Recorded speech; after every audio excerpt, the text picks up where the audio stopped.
Grind City Media fans, welcome back into our mock draft. Omari Sankofa II is joining us to represent the Detroit Pistons. Omari, welcome.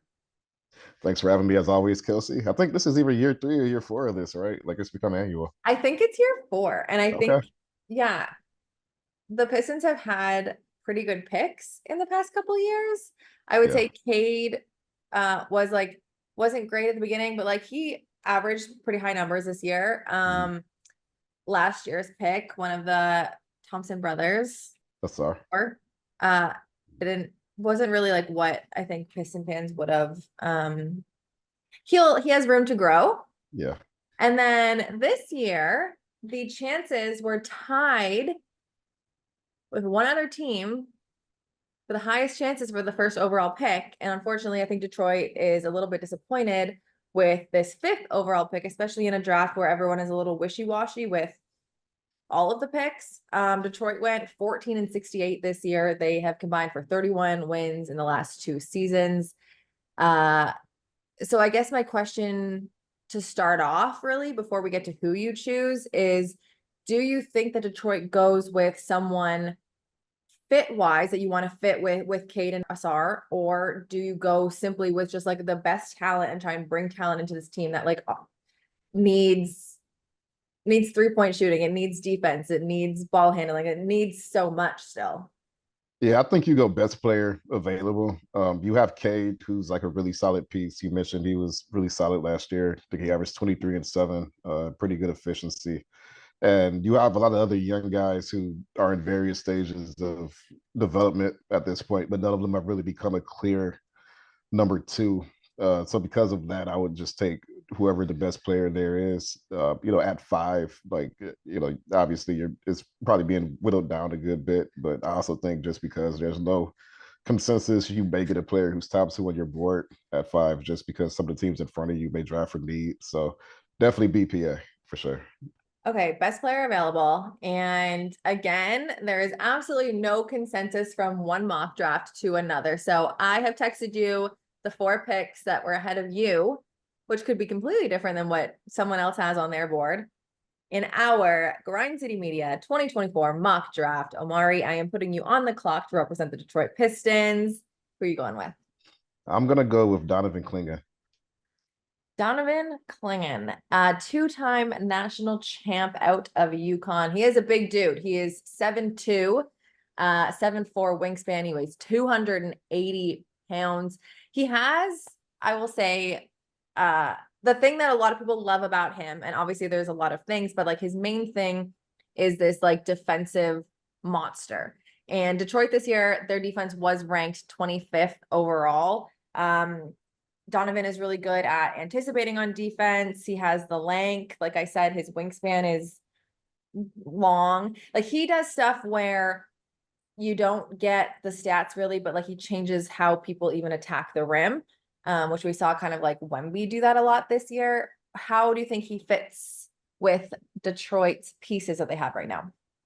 So, as you alluded to, they need a little bit of everything. You win 14 games, you probably need everything. But I think if you have a chance to really address your rim protection for the next decade plus, I think that's a pretty easy decision to make. And I really like Reed Shepard too. Like him and Klingon are 2 of the guys I feel like probably have the highest chances of being above average starters pretty much from day one.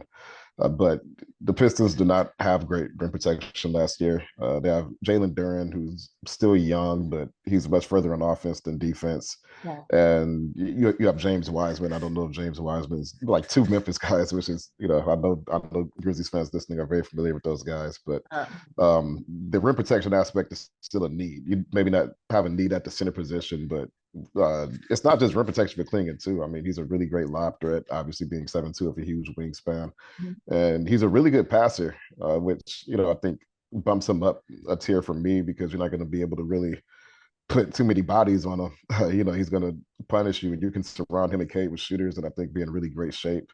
And he's also been shooting it like a lot of evaluators are higher on his shooting, even though he shot like below 60% at the free throw line last season. So I don't think you draft him because he may one day be able to shoot, but he's shown that it's something he wants to get better at, which I think adds to it. So Just a really good all around center. I think he's a perfect fit with Cade. I think he lifts your floor immediately. It's funny you talk about the free throw shooting because earlier this week, someone said, look, we know that he's always going to be tall. He's always going to be 7'2", but something that we don't always know is that you can teach someone to shoot a free throw better. So going back to rim protection, I do have a stat here that says that opponents this year in college shot 43% at the rim in this sophomore year for him when Klingon was on the floor. And 43% at the rim, like, is not good. So I think he's just like that perfect piece to center your defense around. And you talked about it a little bit as well, because he does have that passing upside. I can picture, you know, people come and double him down low or wherever he is. And I think Cade will be able to like search for his shots pretty well, having that big presence inside. So I do think it's a good fit. I think anyone would actually be happy having him because every team in the NBA needs defense.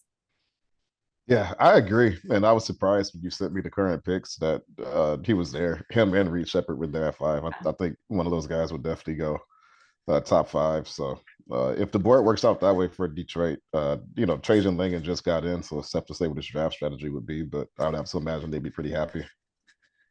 Yeah, so Detroit's not going to have a ton of time, like less than a month with a new front office to kind of decide who and what direction they're going with. It's an interesting time in Detroit. And I think we said the same thing last year. Interesting time. Yeah, the times have remained interesting in Detroit for a lot of different reasons. But yeah, he pretty much, I mean, it's June 1st, the day we're recording this. So he's got less than a month, really like 3 weeks to sort of get his staff together and put a pick on the board. But since he was, he's coming from New Orleans, like I would assume that he probably, was deeply involved in scouting on that side and can probably just take a lot of the same notes with him. But we'll see. We'll see. Yeah, it's definitely a time where there's a lot of, uncertainty just as far as how the next 4 or 5 weeks will play out, given all the recent change. Yeah.